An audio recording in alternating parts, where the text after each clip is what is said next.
Hello दोस्तों, मेरा नाम है लोकेश चौधरी और मैं आपको आज समझाने जा रहा हूँ। चैप्टर नंबर सेकंड है क्षितिज भाग टू का, जो कक्षा 10 की हिंदी की पाठ्य पुस्तक का है क्षितिज, जिसके द्वारा यानी उसके कवि का नाम है तुलसीदास और चैप्टर का नाम है राम लक्ष्मण।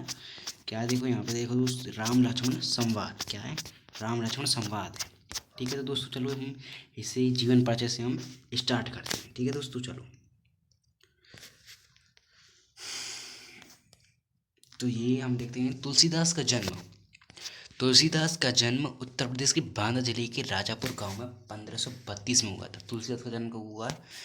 उत्तर प्रदेश के बांदा जिले के राजापुर गांव में 1532 में हुआ था। कुछ विद्वान उनका जन्म स्थान सोरो भी मानते हैं। सोरो जो ईटा जिला के सोरो नामक स्थान पर मानते हैं। ठीक है। तुलसी का बचपन बहुत संघर्षपूर्ण था, यानी संघर्षपूर्ण का मतलब होता है यहाँ पे बहुत कठिनाइयों से बीता था। जीवन के प्रारंभिक वर्षों में ही माता पिता से उनका बिछो हो गया, बिछो यानी अलग हो गए थे वो जीवन के प्रारंभिक वर्षों में ही।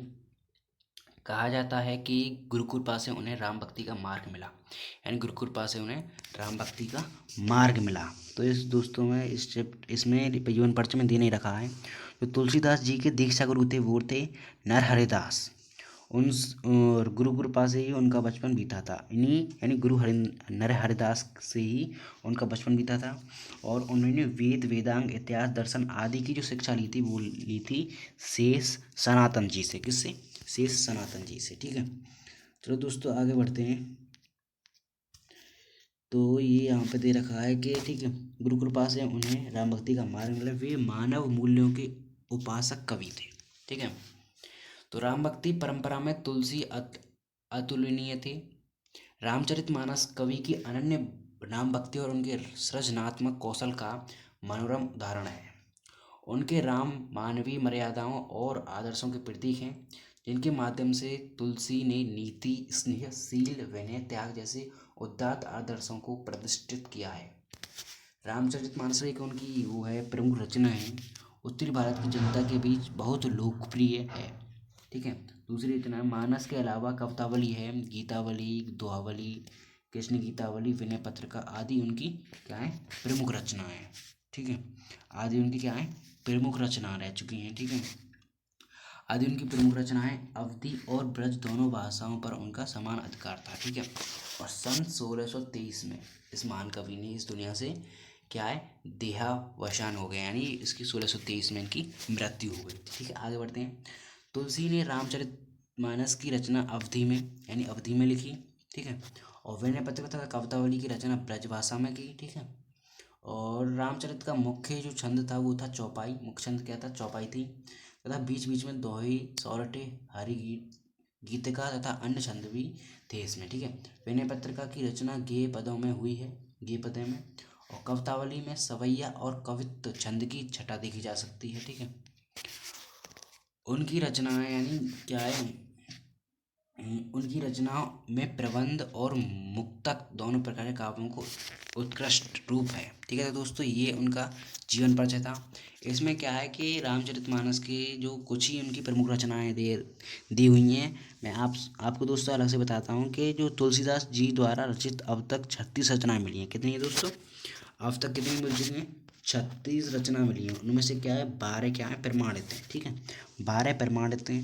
देखते हैं कौन कौन सी हैं। पहली है रामचरितमानस, दूसरी है विनय पत्रिका, तीसरी है कवितावली, चौथी है गीतावली, पांचवी है दोहावली, छठवीं है कृष्ण गीतावली, सातवीं है वरैव रामायण, आठवीं है वैराग्य संदीपनी, नौवीं है रामाज्ञा प्रश्न, और 10वीं है राम लला नाछऊ, 11वीं है पार्वती मंगल तथा 12वीं है जानकी मंगल। ये उनकी 12 रचनाएं थी। ठीक है दोस्तों, इसमें दिया नहीं रखा है तो मैंने आपको बता दी है।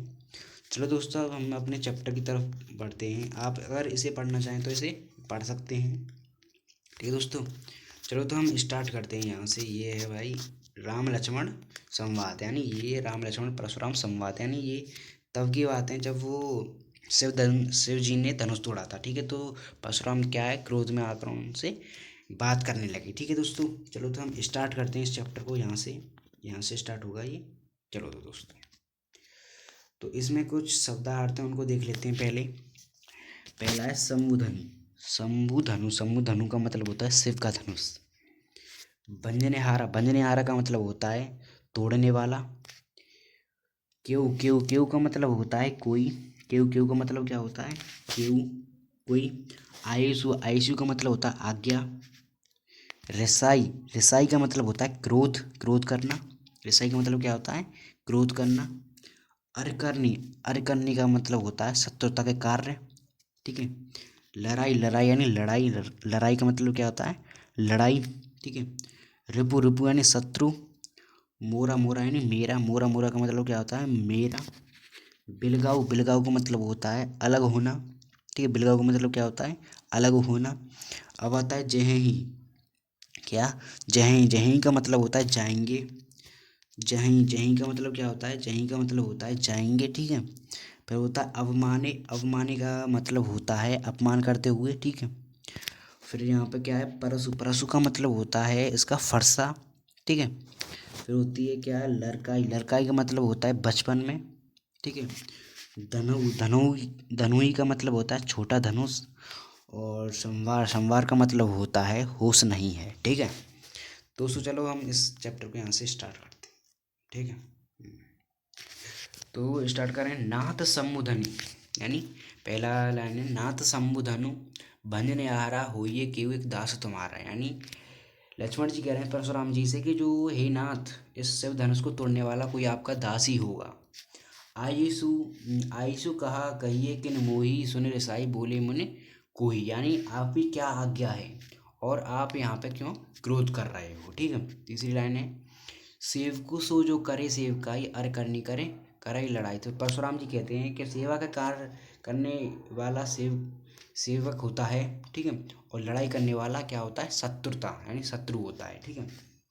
सुनहु राम, सुनहु राम जेहि शिव धनु तोरा सहस भाऊ सम सो रिपु मोरा। यानी फिर परशुराम जी कह रहे हैं कि सुनो राम, जिसने भी शिव धनुष को तोड़ा है वह सहस्त्र बाहुओं के समान क्या है? मेरा शत्रु है। ठीक है। सो बिलगाओ बिहाई समाजा न तो मारे जाएं जेहि सब राजा। यानी वह कह रहे हैं कि इस समाज से वो जल्द ही अलग हो जाए। यानी बिलगाओ का मतलब होता है अलग हो जाए, नहीं तो सारे राजा मारे जाएंगे। ठीक है। मारे जाएंगे।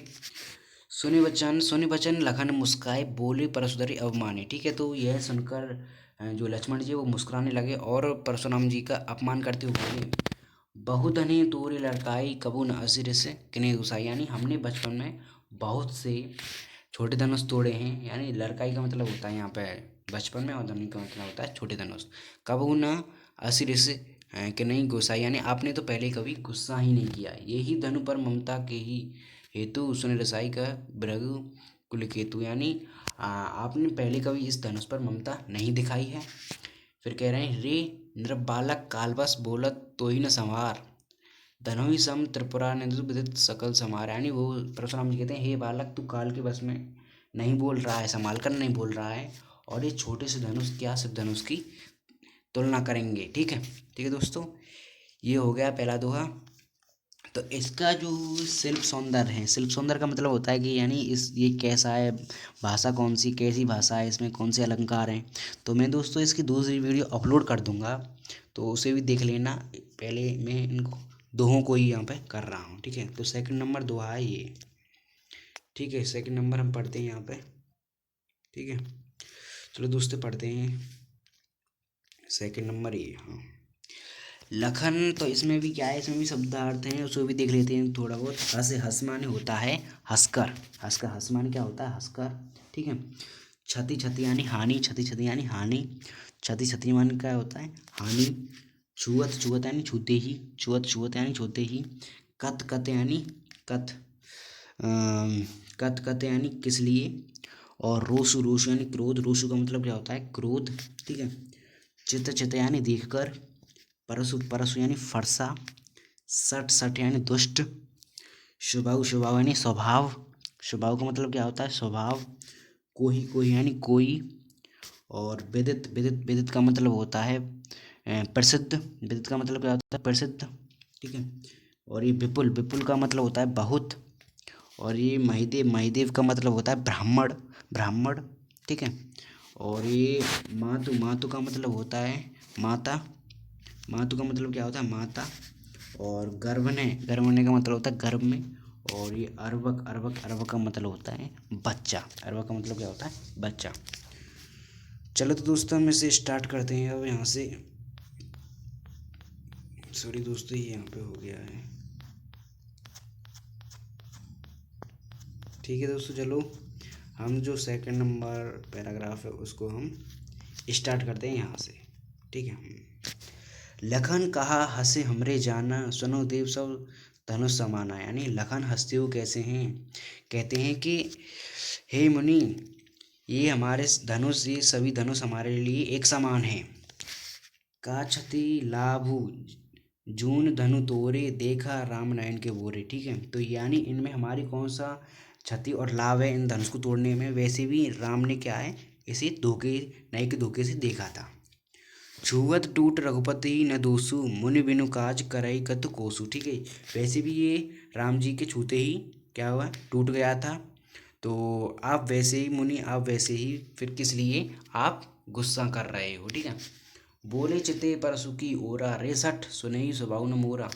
तो परशुराम जी कहते हैं लक्ष्मण से अपनी परसु यानी फरसा की ओर देखकर, रेसठ यानी हे दुष्ट, तूने मेरा स्वभाव नहीं देखा है। बालकु बोले बंधु नहीं तो ही, केवल मुनिजड़ जाने मोहि। ठीक है, तू बालक है, यानी बालक है इसलिए जानता नहीं है, सिर्फ मुझे मुनि ही जानते हैं। ठीक है। बाल ब्रह्मचारी अति गोही, विश्व विदित क्षत्रिकल दोही। ठीक है, यानी मैंने क्या है, बहुत से क्षत्रिय कुलों यानी बहुत से योद्धाओं को अपने इस परशु से हराया है। भुजबल भूमि भूप बिनु कीन्ही, विपुल बार महिदेव दीन। यानी मैंने अनेक राजाओं को हराकर किसे दे दिया है, यानी ब्राह्मणों को दे दिया है। ठीक है।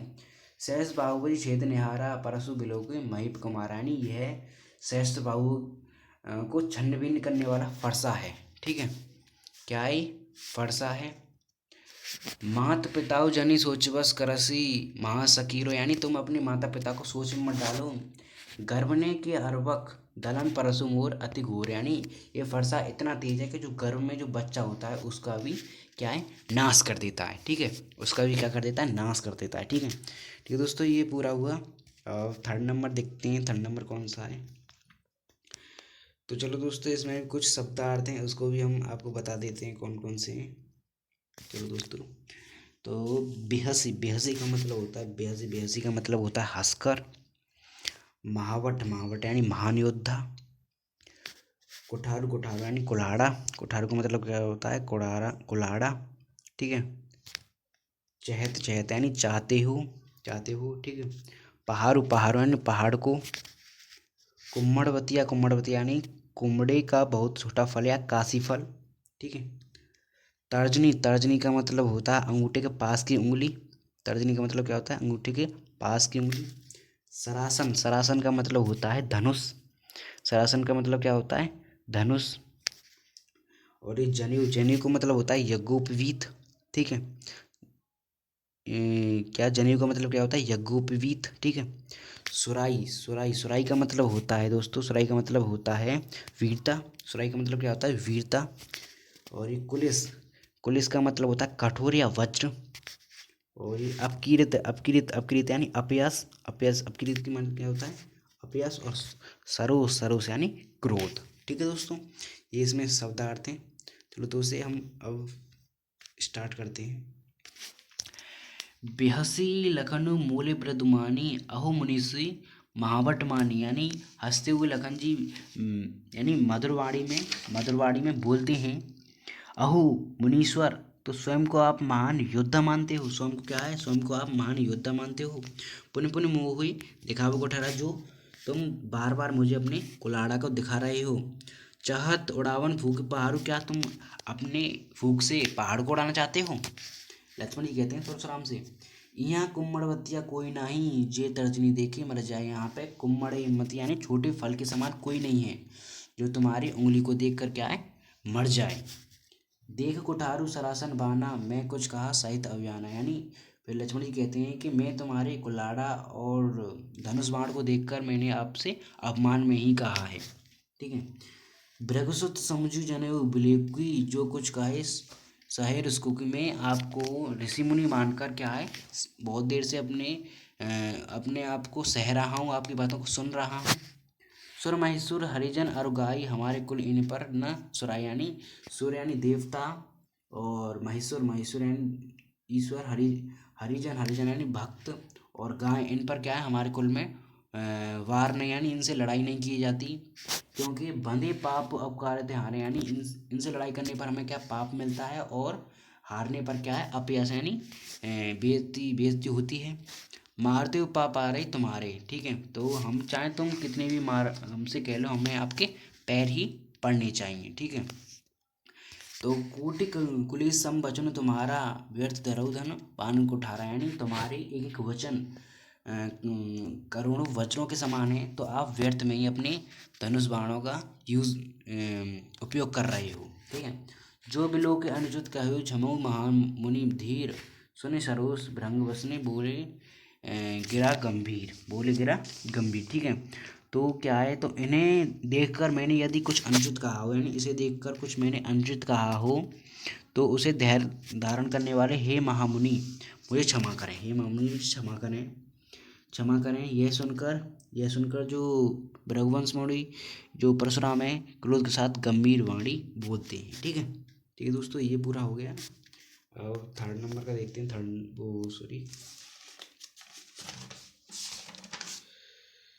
तो ये हो गया, ठीक है। तो अब फोर्थ नंबर का है दोस्तों, फोर्थ नंबर का देख लेते हैं। इसमें भी क्या है, हमारे शब्दार्थ दे रखे हैं, उसे भी देख लेते हैं।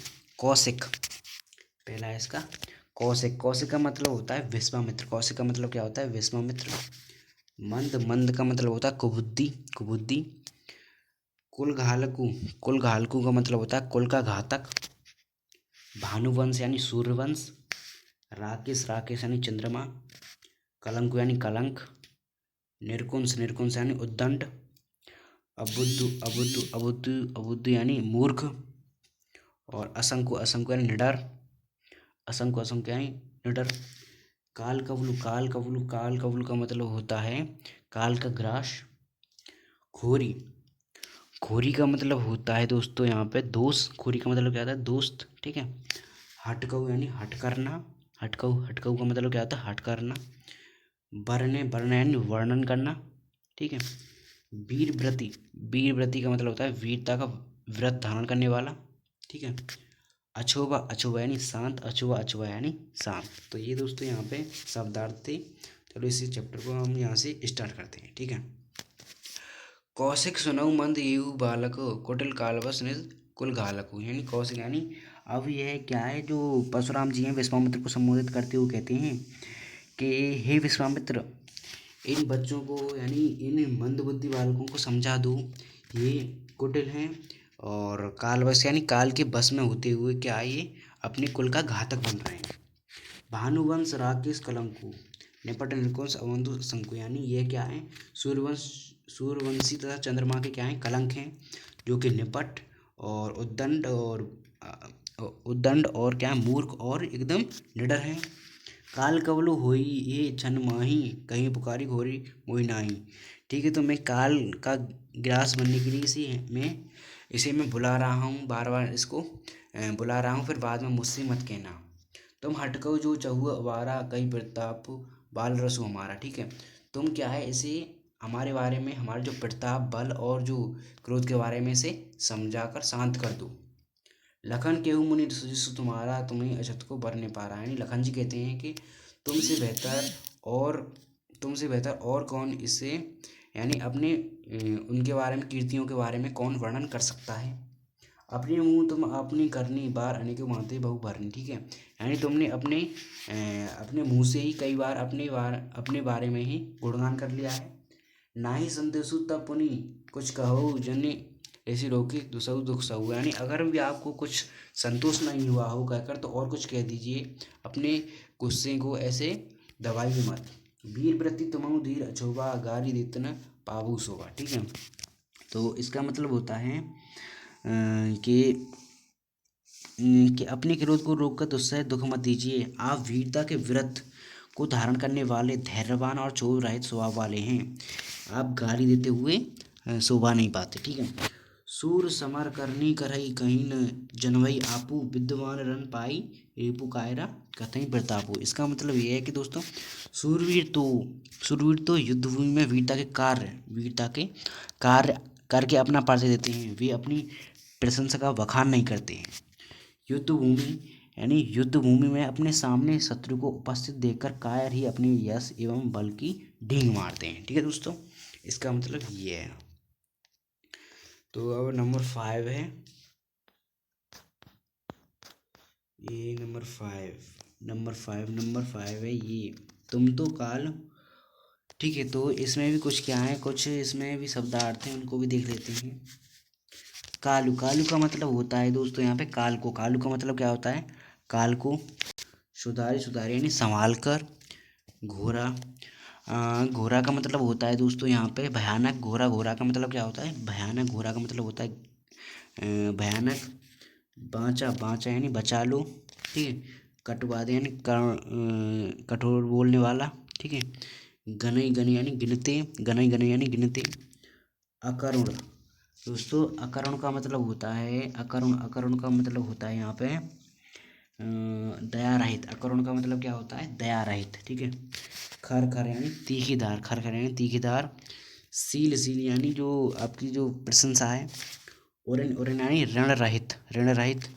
और ये गादिस को मतलब होता है दोस्तों, गादिसु का मतलब होता है गादी के पुत्र या विश्वामित्र। ठीक है, गादिसु का मतलब क्या था, गादिसु या विश्वामित्र।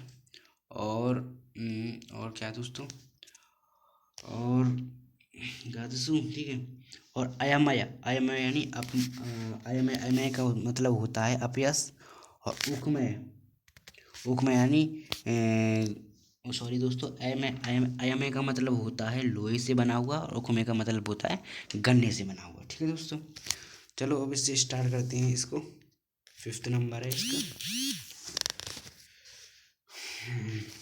5th नंबर है, हाँ ठीक है। सॉरी दोस्तों, ये निकला आया। ठीक है, तो 5th नंबर ये है। ठीक है, तुम तो कालू हॉक जनु लावा, बार बार मोहिए लाग बुलावा। तुम तो यानी काल को हॉक लगाकर बुला रहे हो मेरे लिए। सुनत लखन की वचन कठोरा, परस उतारे धरो कर घोरा। ठीक है, तो यानी लखन के कठोर वचन को सुनते ही परशु ने अपनी जो परशुराम जी ने अपने फरसे को संभाला है। अब जन देई दोषु मोहि लागू, कटवादी बाल को बद जागो। यानी परशुराम जी कहते हैं अब मेरा कोई दोष नहीं है, ये कठोर बोलने वाला बालक वध करने योग्य है। ठीक है, बाल बिलो की बहुत में बाँचा, अब यह मर निहार था साँचा। ठीक है, यानी बालक समझकर मैंने इसे बहुत बचाया, लेकिन अभी मरने वाला है। कौशिक का क्षमई अपराधु, बाल दोषु गुण गनउन साधु। तो विश्वामित्र जी कहते हैं कि इस बच्चे का कोई अपराध नहीं है। आप वैसे भी साधु जो होते हैं वे बाल के दोष और गुण को नहीं गिनते। ठीक है, कर कुठार में अकरण को ही आगे अपराधी गुरुद्रोही। ठीक है, यानी आप इस तीखीदार कुठारे से क्या है, उस गुरुद्रोही से क्या है, मुक्त हो जाओगे। ठीक है, मुक्त हो जाओगे। अब देखते हैं, उत्तर देत छोड़ो बिन मारे, केवल कौशिक सील तुम्हारे। यानी तुम इसे बिना मारे छोड़ दो, न तो यही काटे कुठार कठोरे, गुरु उरण हतेउ शर्म थोरे। ठीक है, यानी ये थोड़े से शर्म में क्या है, आप गुरु के रण से अलग हो जाओगे। ठीक है, गाल सुन कहे हृदय हसी मुनई, हरि हरे सूझे, अयमय खाण न उखमय, अजौ न बूझ अबूझ। यानी विश्वामित्र जी मन ही मन हंसते हुए सोच रहे हैं कि ये जो परशुराम जी हैं वह सबको जानते हुए भी अनजान बन रहे हैं। ये कोई गन्ने की खांड नहीं है जो मुंह में लेते ही गल जाए। ठीक है, इसका मतलब ये है कि सब जानकर भी अनजान है। ठीक है दोस्तों, ये यहाँ पे। अब चलो दोस्तों, ये 6 नंबर का ये बचा है कहियो लखन। इसमें भी क्या है, इसमें भी इसे देख लेते हैं क्या है इसमें भी शब्दार्थ हैं। सीलू का मतलब होता है यहाँ पे सील। ठीक है, और गुरु यानी गुरु का रण, ठीक है। व्यवहारिया का मतलब है हिसाब करने वाला। ठीक है, सुधारा का मतलब होता है यहाँ पे दोस्तों संभाला। ठीक है, भृगुवर, भृगुवर यानी भृगुश्रेष्ठ सुभट, सुभट का मतलब होता है योद्धा, सुभट, सुभट का मतलब क्या होता है योद्धा। नेवारे, नेवारे यानी नेवारे, नेवारे यानी रोकना, नेवारे नेवारे नेवारे यानी रोकना, ठीक है। नेवारे का मतलब क्या होता है रोकना, ठीक है। और क्या है, ठीक है। और कृशाणु, कृशाणु का मतलब होता है दोस्तों, कृशाणु, कृशाणु का मतलब होता है यहाँ पे, कृशाणु का मतलब होता है अग्नि, ठीक है। तो दोस्तों अब स्टार्ट करते हैं इस वीडियो को, यहाँ से ये लास्ट बचा है सिर्फ, सॉरी दोस्तों ये हो जाता है ये यहाँ पे, ठीक है। चलो दोस्तों स्टार्ट करते हैं। कहे हुए लखन मुनि सील तुम्हारा, कोई न जाने विध संसार, यानी तुम्हारे लखन जी कहते हैं परशुराम जी, वो परशुराम जी से कि तुम्हारे जो सील है, यानी जो भी सील है, प्रशंसा आप पूरा संसार जानता है। माता पिता उरण भय नीके, गुरु ऋण रहा सोचू बड़ा जी के, यानी आप माता पिता से तो क्या है उरण, यानी ऋण, उरण हो गए हो, आप गुरु के ऋण से भी अलग हो जाइए। सो जनो हिम रही माथे काठा काढ़ा, दिन चली गई ब्याज बढ़ बाड़ा, ठीक है। जो कि मेरे माथे ही लिखा था, और वैसे ही बहुत दिन हो गए तो ब्याज भी बढ़ गई होगी। अब आने व्यवहारे बोली, तुरंत देऊ में थोली खोली, आप अब हिसाब करने वाले को बुलाइए, मैं अपनी थैली खोलकर उसे तुरंत दे दूँ, ठीक है। सुनि कटु वचन कुठार सुधारा, हाय हाय सब सभा पुकारा, यानी यह उसके राम लक्ष्मण जी के कठोर वचन सुनकर उनके जो परशुराम जी ने अपना ये कुठारा संभाला, और पूरी क्या थी सभा में हाहाकार मच गया, ठीक है। भृगुवर परशु देखा बहु मोही, विप्र विचारे बचो नृपदोही, ठीक है। ये भृगुवर यानी भृगुश्रेष्ठ, भृगुश्रेष्ठ कह रहे हैं कि हे भृगुश्रेष्ठ आप मुझे फरसा दिखा रहे हैं, हे भृगुश्रेष्ठ आप मुझे फरसा दिखा रहे हैं, परंतु हे राजाओं के शत्रु, मैं ब्रह्मांड समझकर आपको आघात करने से बचा रहा हूँ, ब्रह्मांड समझकर मैं आपको आघात करने से बचा रहा हूँ, ठीक है। मिले न कबू सबट रणगाड़े, तुझ देवता घरों के बाड़े, यानी ऐसे लगता है कि तुम्हें कोई वीर गति में कोई महान योद्धा मिला ही नहीं, आप घर में ही बड़े हुए हैं। अनुचित कही सब लोग पुकारे, रघुपति सैने सैने लखन निवारे, यानी फिर सभा में सब ये कहने लगे कि अनुचित कही यानी बुरा हुआ, गलत कहा, ठीक है। फिर आगे, फिर राम जी ने क्या है उनसे मना कर दिया। लखन उत्तर आहुति सरसी भृगुपुर कृष्णानु, बढ़त देख जल सम वचन बोले रघुकल, जाकर मतलब होता है कि लक्ष्मण जी का उत्तर परशुराम जी की क्रोध रूपी अग्नि में आहुति के समान था। इस क्रोधाग्नि को देखकर रघुकुल के सूर्य श्री रामचंद्र जी कल जल के समान शांत करने वाले शीतल वचन बोले, ठीक है दोस्तों। ये हमने ये पूरा चैप्टर कर दिया है। तो दोस्तों अगर आपको ये वीडियो अच्छी लगी हो तो लाइक कीजिए, कमेंट कीजिए, अगर कोई डाउट हो तो कमेंट कीजिए, और हमारे चैनल को सब्सक्राइब कीजिए। और अगर आप चाहें तो मुझे कमेंट कर बता सकते हैं कि मैं इसका सेल्फ सौंदर्य करूं कि नहीं, ठीक है। तो मैं ठीक है दोस्तों, थैंक यू, प्लीज़ सब्सक्राइब कीजिए, धन्यवाद।